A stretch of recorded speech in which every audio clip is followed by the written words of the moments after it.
ये है ABPL digital network और आप देख रहे हैं ABPL न्यूज। नमस्कार, मैं रिया तोमर आपका स्वागत करती हूँ एबीपी न्यूज में। चलिए शुरू करते हैं खबरों का सिलसिला। गदरपुर की कांग्रेस प्रमुख दावेदार शिल्पी अरोड़ा का कहना है कि अगर हाईकमान कांग्रेसी म्यूजिक टिकट देती है तभी मैं गदरपुर विधानसभा से चुनाव लड़ूंगी, साथ ही गदरपुर की हर समस्या का समाधान भी करूंगी। इसी बीच देखिए हल्द्वानी से हमारे संवाददाता मुकेश सक्सेना की शिल्पी अरोड़ा से खास बातचीत। मुकेश सक्सेना एबीपी न्यूज से हूँ। आज मेरे साथ हैं गदरपुर की दावेदार कांग्रेस की शिल्पी अरोड़ा जी। इनसे जानते हैं किस तरह से 2022 के चुनाव को लड़ेंगी, अगर वहाँ से हाईकमान से हाई टिकट मिलता है तो किस तरह से मैदान में आएंगी। शिल्पा जी, एबीपी में आपका स्वागत है। धन्यवाद। सबसे पहले और आपको 2022 में अगर आपको टिकट मिलता है तो किस तरह से दावेदारी करेंगे बीजेपी कांग्रेस को लेकर? नहीं, बहुत प्रभावशाली तरीके से दावेदारी करूंगी, क्योंकि महिला शक्ति, युवा शक्ति, सभी धर्म जाति, किसान शक्ति, सभी लोग मेरे साथ हैं। किसान आंदोलन में लगातार सक्रिय रही हूं और अपनी एनजीओ और कोऑपरेटिव के माध्यम से हजारों महिलाओं को रोजगार दे रही हूं ग्रास रूट लेवल पे। तो आज के समय में लोग नेता ऐसा चाहते हैं जो नेता कम और समाज सेवी ज़्यादा हो। देखिए, नेतागिरी, मैं गदरपुर की बेटी हूँ, उत्तराखंड की बेटी हूँ और मुझे पूरी उम्मीद है कि सभी लोग, सभी वर्ग, सभी क्षेत्र, सभी जाति के लोग मुझे समर्थन देंगे, क्योंकि मैं उनके बीच में रही हूँ और उनके साथ में हमेशा खड़ी रही हूँ। कांग्रेस का कोई भी ऐसा कार्यक्रम नहीं है, चाहे वो दिल्ली में हो, देहरादून में हो, रुद्रपुर में हो, हल्द्वानी में हो या गदरपुर में हो, जो मैंने मिस किया हो। सोशल मीडिया पे मैं सक्रिय हूँ और विभिन्न चैनल के माध्यम से भी मैं पार्टी का पक्ष लगातार 15 साल से रखती आ रही हूँ। जिस तरह से आप महिला शक्ति को लेकर बात करें, महिला शक्ति सुरक्षित बीजेपी सरकार कहती है, तो कहीं ना कहीं दिखाई नहीं दे रही कि महिला सुरक्षित है, तो उसमें क्या कहना है आपका? महिला सुरक्षा तो आप हालत देख ही रहे हैं, बहुत ख़राब है इस प्रदेश में क्या पूरे देश में। कहाँ उन्नाव हो रहा है, कहाँ किस किस तरीके की घटनाएं हो रही हैं। रेप से बचाना तो दूर की बात है, यहाँ पर जो आरोपी होते हैं उनको बचाने का काम भाजपा कर रही है। लोग कहते हैं कि रेप पहले भी होते थे या और प्रदेशों में भी होते हैं, लेकिन आज तक कभी इतिहास में ये नहीं हुआ है कि रेप के आरोपियों को सरकार संरक्षण दे, उनके लिए खप पंचायतें बुलाए, उनको जातिवाद का नाम दे, उनको ऑनर किलिंग का नाम दे। इस तरीके के केसेस अभी पहली बार आ रहे हैं। उत्तराखंड की बात करें तो हमारे 2 विधायक के ऊपर विभिन्न तरह के आरोप हैं, एफआईआर है, सेक्स मॉलेस्टेशन का है और एक महिला एक बच्ची को लेकर डीएनए टेस्ट के लिए दर दर ठोकरें खा रही है। ऑर्डर के बावजूद भी उसका डीएनए टेस्ट नहीं हो रहा है। भाजपा एक पदाधिकारी, वो भी एक सेक्स स्कैंडल में इन्वॉल्व है, उनके संगठन मंत्री, मैं नाम किसी का क्या लूँ, सबको जानकारी है। उत्तराखंड में, यूपी में, देश में, भाजपा के राज में महिलाएं बिल्कुल भी सुरक्षित नहीं हैं। कांग्रेस आएगी, महिलाओं को सुरक्षा दिलाएगी, युवाओं को रोजगार दिलाएगी, महंगाई पर नियंत्रण करेगी, किसानों को एमएसपी दिलाएगी। शिल्पा जी, एक आखिरी सवाल है, अगर हाईकमान आपको कांग्रेस से टिकट देती है गदरपुर से, तो क्या मुद्दा लेकर आप मैदान में आएंगी? देखिए, एक ना इच्छा होनी चाहिए, ज़रूरी नहीं होता कि आप सरकारी तंत्र पे हमेशा डिपेंड हो। बिल्कुल वहाँ पे NH 74 का बहुत बड़ा मुद्दा है, जिसकी वजह से हम अपने क्षेत्र के सैकड़ों युवा खो चुके हैं, उनकी जानें जा चुकी हैं ट्रैफिक की वजह से। NH 74 को हम कंप्लीट कराएंगे, गांव को मॉडर्न विलेज बनाएंगे, प्राइवेटाइजेशन और जो प्राइवेट PPP मॉडल जिसको बोलते हैं कि पब्लिक प्राइवेट पार्टनरशिप मॉडल के माध्यम से, चाहे क्षेत्र के पार्क हों, चाहे गांव के जो सुधार हों, उसमें हम लोग प्राइवेट लोगों की भी पार्टनरशिप लेकर उन लोगों को एडवर्टाइजिंग राइट्स देकर उनके लिए काम करेंगे।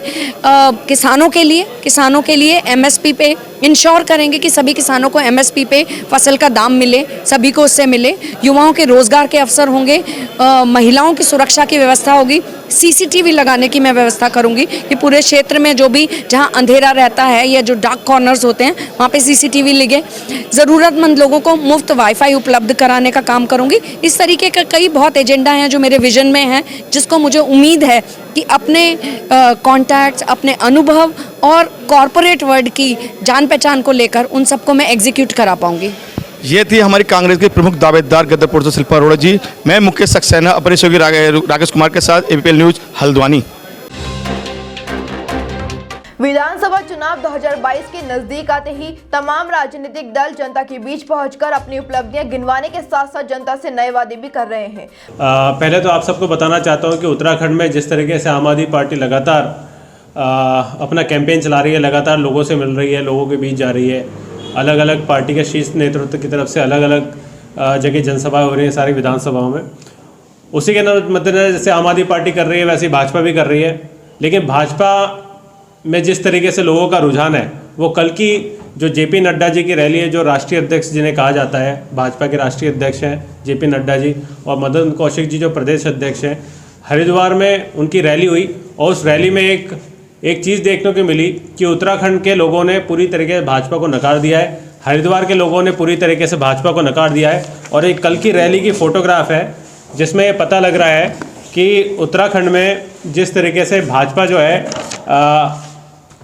लगातार लोगों के ऊपर भ्रष्टाचार में पूरी तरीके लिप्त हो चुकी है। पूरी तरीके से भाजपा जो है जिस तरीके से 5 साल में इन्होंने कोई काम नहीं किया, मात्र सिर्फ और सिर्फ जो है मुख्यमंत्री बदलने का काम किया है, सिर्फ और सिर्फ जो है लोगों को परेशान करने का, उगाही करने का और भ्रष्टाचार करने का उत्तराखंड में काम किया, हरिद्वार में काम किया। इसके मद्देनज़र भाजपा के लिए घर से बाहर निकलने का कोई इस समय तैयार नहीं है। कल जेपी नड्डा जी की रैली हुई, उस रैली में आपने देखा होगा कि वहाँ पे और कई सारे प्रेस के हमारे भाइयों ने भी खबर छापी है कि अरविंद केजरीवाल जी की रैली का रिकॉर्ड नहीं तोड़ पाए मदन कौशिक और जेपी नड्डा जी। उनकी रैली, भाजपा की रैली पूरी तरीके से फ्लॉप रही।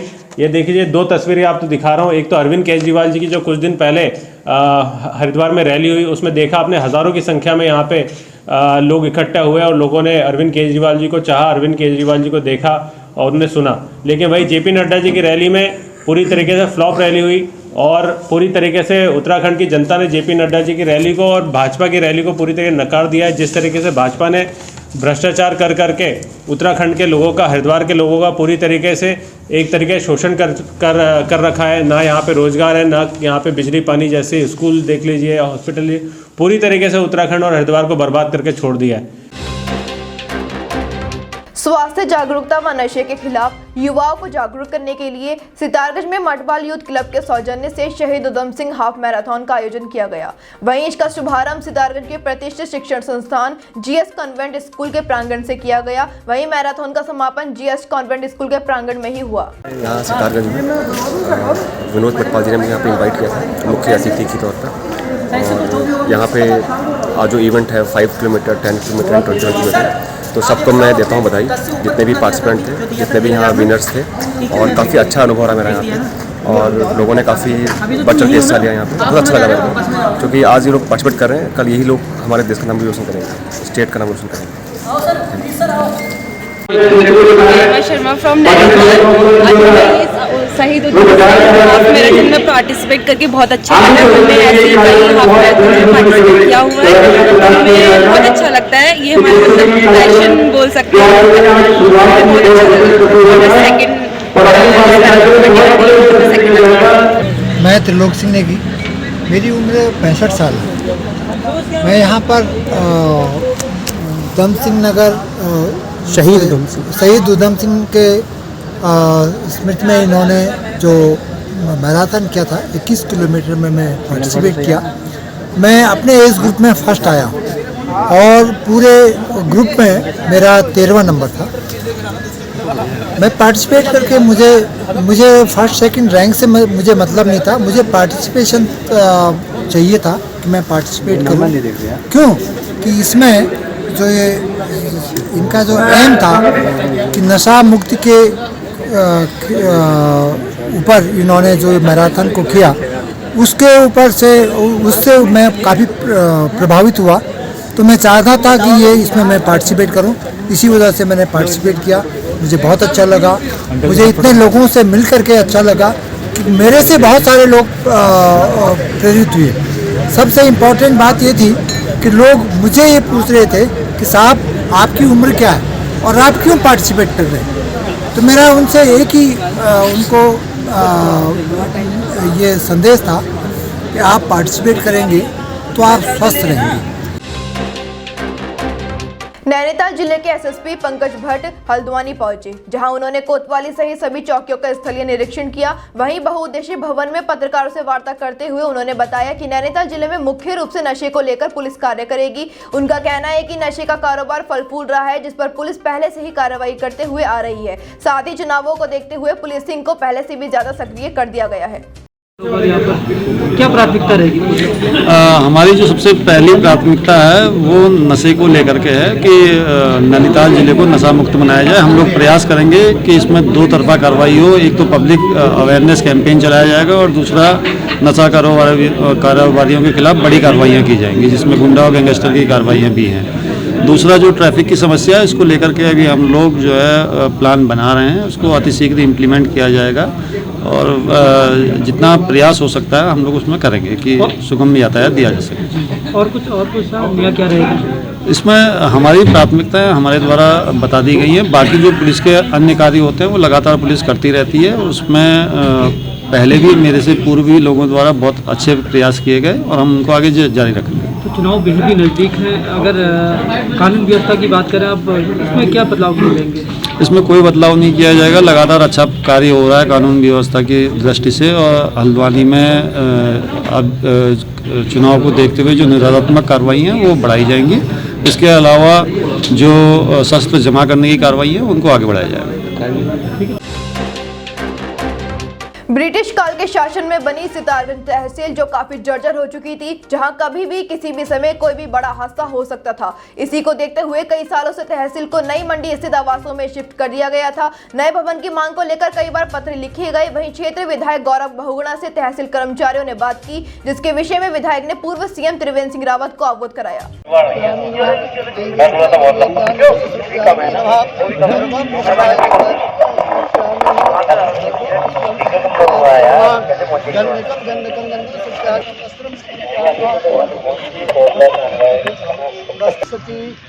भो नमः ओम मातु भो नमः ओम कुलदेव ओम ग्रामदेवतादि नमो नमः ओम स्वस्ति न पूषा विश्ववेदो देवतः सूर्यो देवतः। ब्रिटिश के ज़माने की ये तहसील थी, इसका कभी उद्धार नहीं हुआ। हमारे अधिकारियों को बैठने के लिए बहुत समस्या होती थी, मंडी बैठते थे। तो इसके लिए मैंने माननीय मुख्यमंत्री जी से निवेदन किया था और उनका धन्यवाद करता हूँ माननीय त्रिवेंद्र सिंह रावत मुख्यमंत्री जी और पुष्कर सिंह धामी जी का, जिन्होंने वो पैसे स्वीकृत किए और 4 करोड़ रुपये से हमारा ये टेंडर अप्रूव हुआ और आज का सेकंड।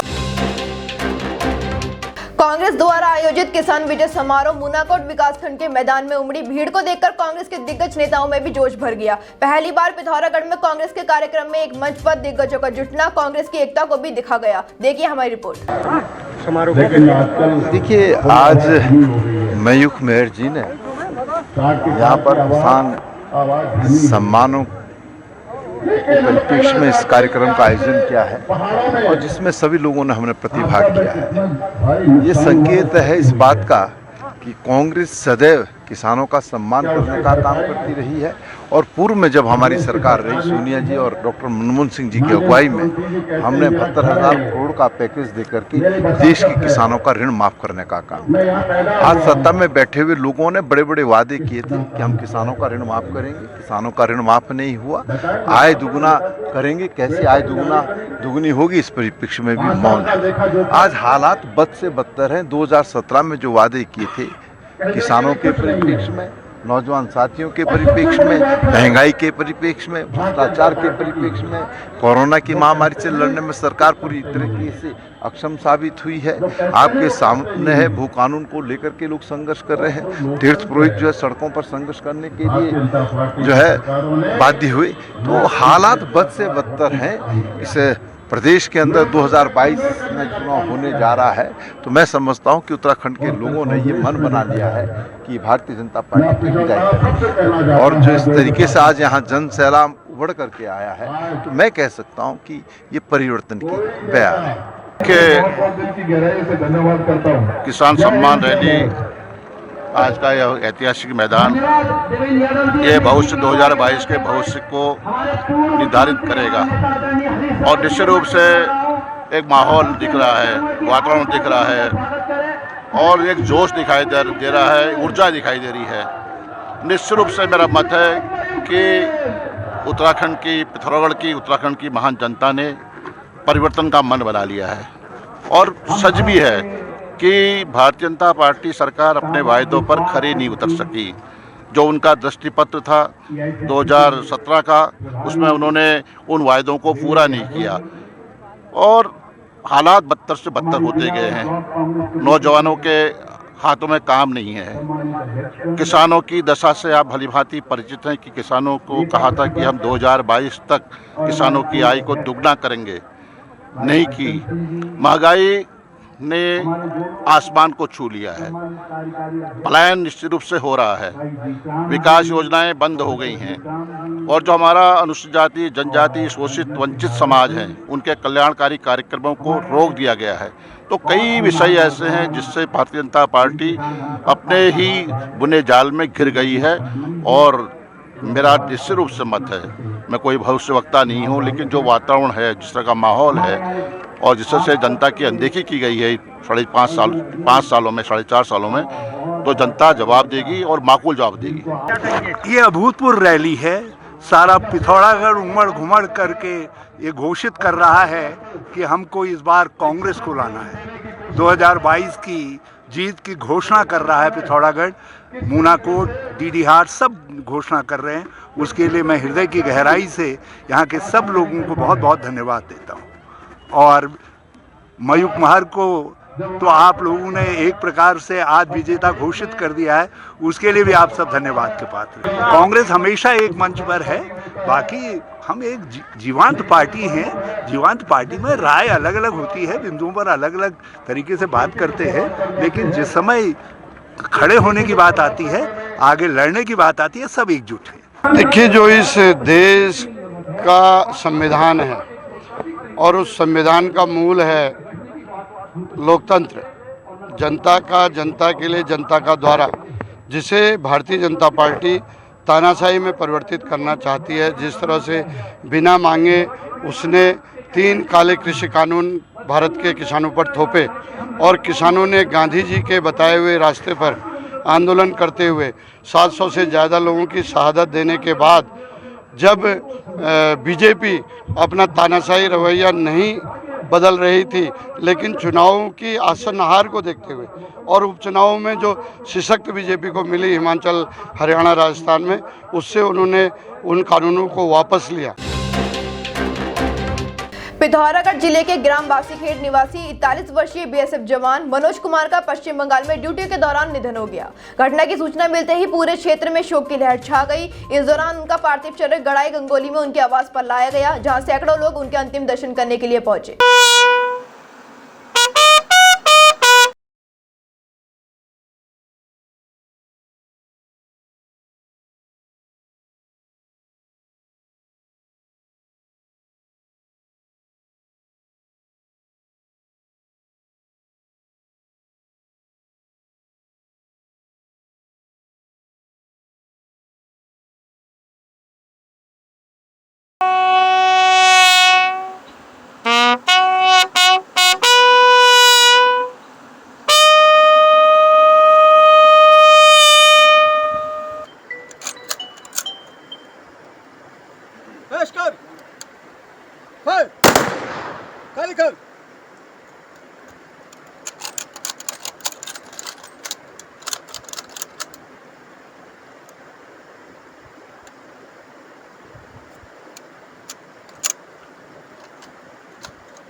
हल्द्वानी में आगामी विधानसभा चुनावों के मद्देनजर आज कांग्रेस स्क्रीनिंग कमेटी की बैठक आयोजित की गई। कांग्रेस कार्यालय स्वराज आश्रम में नैनीताल और उधम सिंह नगर की 15 विधानसभा सीटों की स्क्रीनिंग हुई। स्क्रीनिंग कमेटी ने कांग्रेस के सभी संभावित दावेदारों से बातचीत की। पूरी तैयारी है। मैं पिछले 15 साल से क्षेत्र में सक्रिय हूँ, पार्टी के हर कार्यक्रमों में भागीदारी की है, चाहे वो कोरोना काल हो, चाहे वो बाढ़ का समय हो, सब में मैंने पूरी भागीदारी करी है और लोगों के साथ में, जनता के साथ में ग्रास रूट लेवल पे खड़ी रही हूँ। महिला शक्ति मेरे साथ है, युवा शक्ति मेरे साथ है और सभी जाति, धर्म और क्षेत्र के लोगों का समर्थन मुझे बहुत अच्छे से प्राप्त हो रहा है। तो दावेदारी कर रहे हैं यहाँ पर। उम्मीद है यूपी की तर्ज पर यहाँ भी लगभग 40% महिलाओं को टिकट मिलेगी। नोटिफिकेशन भी नहीं हुआ, लेकिन हमारी कोशिश है कि संगठन जिस प्रकार से पूरे जोश के साथ काम कर रहा है और जिस प्रकार से पूरा सहयोग हमारे सभी जिला कांग्रेस कमेटियों से मिल रहा है, ये महीने तक हमारी रिपोर्ट केंद्रीय जांच समिति को, केंद्रीय समिति के सामने, चुनाव समिति के सामने सबमिट होना चाहिए। सर, स्क्रीनिंग कमेटी हर पार्टी की ताकत और कार्यकर्ताओं के जोश की का ये निशानी है और स्क्रीनिंग कमेटी आज तक के दिल्ली में या देहरादून में बैठकर मिलती थी। उद्देश्य मात्र हमारी कमेटी का यह है कि हम कार्यकर्ताओं तक जाएं और वहाँ के जितने भी हमारे इच्छुक उम्मीदवार हैं उनसे जाकर जिला कांग्रेस कमेटी के और उनके नज़दीकी क्षेत्र मिले, ताकि उनके क्षेत्र का भी हमको जानकारी हो, कार्यकर्ताओं को भी फीडबैक हमको मिले, जिला कांग्रेस कमेटी का भी फीडबैक हमको मिले, और आप जैसे व्यक्तियों से भी जो बहुत महत्वपूर्ण जानकारी है वो आप लोगों से भी प्राप्त है। 2022 के चुनाव करीब आते ही सभी राजनीतिक दलों के नेता सक्रिय हो गए हैं। पिरान कलियर विधानसभा से 2 बार विधायक रहे हाजी फुरकान अहमद ने कहा कि देहरादून में हुई राहुल गांधी की ऐतिहासिक रैली ने बता दिया है कि 2022 में उत्तराखंड में कांग्रेस की सरकार बनने जा रही है, क्योंकि लोग भाजपा की करनी और कथनी से परेशान हो गए हैं। राहुल गांधी जी की जो रैली थी देहरादून में, एक ऐतिहासिक भीड़ हुई। माना जब मोदी जी आए थे, उनकी जो कुर्सियाँ थी उस टाइम खाली, जब मोदी जी भाषण दे रहे थे सारी कुर्सियाँ खाली पड़ी थी, और आदरणीय राहुल जी की एक जन सैलाब था, हरिद्वार से लेकर पूरे उत्तराखंड के कोने कोने से बड़ी तादाद में आया। मेरी विधानसभा से 120 के करीब लगभग छोटी बड़िया गाड़ी गई, और सभी विधानसभाओं से काफ़ी भीड़ गई, जो एक बहुत ऐतिहासिक रैली हुई। और जनता ने मन बना चुका है कि जो बीजेपी ने वादे किए थे सब खोखले निकले, कि आने वाला 2022 कांग्रेस का होगा और कांग्रेस की यहाँ पर सरकार बनेगी इंशाल्लाह। मुझे उम्मीद है कि जिस जनता ने, जिस मेरे बुजुर्गों ने, मेरे भाइयों ने, मेरे माँ बहनों ने मुझे पहले 2 बार जिताया, मुझे उम्मीद है कि अब का उससे भी ज़्यादा वोटों से मुझे जिताकर भेजेंगे, क्योंकि मैंने अपने क्षेत्र में काम किया। काम ही करना मेरा मकसद है, और मैं हर वक्त अपनी जनता के बीच में रहता हूँ, दुख दर्द में, खुशी में, हर वक्त मैं अपनी जनता के बीच में रहता हूँ। तो मुझे उम्मीद है कि पहले से कहीं और ज़्यादा वोटों से मेरे पिरान कलियर की जनता मुझे जिताकर विधानसभा में भेजे। हाँ, विकास तो मेरा खुला चैलेंज है कि जितना मैंने अपनी विधानसभा में काम किया, आप किसी अभी भी बीजेपी के काफ़ी विधायक हैं, उनके क्षेत्र में जाकर देख लो, मेरे क्षेत्र में देख लो, तो हमने विकास किया, और विकास के बलबूते भी हम सरकार भी बनाएंगे, और इंशाल्लाह हमारी भी जीत होगी। कालाढूंगी के वार्ड नंबर 2 से लगे जंगल में शव पड़ा होने की सूचना से स्थानीय लोगों में हड़कंप मच गया। सूचना मिलने के बाद मौके पर पहुंची कालाढूंगी पुलिस ने शव को अपने कब्जे में लिया और आसपास के लोगों से पूछताछ शुरू कर दी। पूछताछ में पता चला कि व्यक्ति 12 दिनों से लापता था। कल हमारी थाने की पुलिस को सूचना मिली कि एक अज्ञात शव वार्ड नंबर 2 के जंगल में कहीं पर पड़ा हुआ है। इस सूचना पर मेरे द्वारा फोर्स को मौके पर भेजा गया, तो काफ़ी, चूँकि लगभग 4 किलोमीटर पैदल रास्ता था, और फोर्स को उस क्षेत्र में तलाश करने में काफ़ी दिक्कतों का सामना हुआ, और लास्ट में हमें वो अज्ञात शव सड़ी गली अवस्था में मिला, जिसके बॉडी में कीड़े पड़े हुए थे। और काफ़ी पूछताछ के पश्चात उसके बारे में जानकारी प्राप्त हुई, और जिसकी शिनाख्त दिनेश चंद सनवाल बागजाला कोटाबाग के रूप में हुई, और वहाँ भर के पोस्टमार्टम के लिए भेजा गया है। ये है ABPL डिजिटल नेटवर्क और आप देख रहे हैं ABPL न्यूज।